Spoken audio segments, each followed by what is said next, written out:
கேரளாவில் தன் காதலனுக்கு கஷாயத்தில் விஷம் வைத்து கொன்ற வழக்கில் காதலிக்கு நேற்று தூக்கு தண்டனை விதித்து அதிரடி தீர்ப்பு வழங்கியுள்ளது அங்குள்ள நீதிமன்றம். மாணவர் ஷரோன் ராஜின் காதலியான கிரிஷ்மா 2022ஆம் ஆண்டு விஷம் கொடுத்து கொல்லப்பட்டதாக பரபரப்பாக பேசப்பட்ட வழக்கில் பல அதிர்ச்சியான உண்மைகள் நிரூபணம் ஆகின. ஷரோன் ராஜுவும் கிரிஷ்மாவும் இருவரும் தீவிரமாக காதலித்து வந்துள்ளனர்.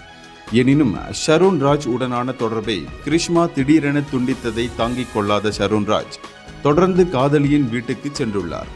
இவனோடு பெரிய தொல்லையாகிவிட்டது என நினைத்த காதலியோ ஷரோனை கொல்ல முடிவு செய்து அவரை அன்பாக பேசி தமது நயவஞ்சக வலைக்குள் வீழ்த்தி அவருக்கு விஷம் கலந்த கஷாயம் கொடுத்து கடைசியில் ஷரோன் ராஜ் சிகிச்சை பலனின்றி உயிரிழந்தார். இதுவரை நீடித்த இந்த வழக்கில் காதலன் ஷரோன் ராஜுக்கு காதலி கிரிஷ்மா விஷம் கொடுத்தது உறுதியாகி உள்ளது என அங்குள்ள நீதிமன்றம் தெரிவித்துள்ளது. எனவே காதலி கிரிஷ்மாவுக்கு தூக்கு தண்டனையும் உதவியாக இருந்த கிரிஷ்மாவின் மாமன் நிர்மல் குமாருக்கு 3 ஆண்டுகள் கடுமையான சிறை தண்டனையும் விதித்து தீர்ப்பளித்துள்ளது. இந்த தீர்ப்பு இந்திய அளவில் பரபரப்பாக பேசப்பட்டு வருகிறது.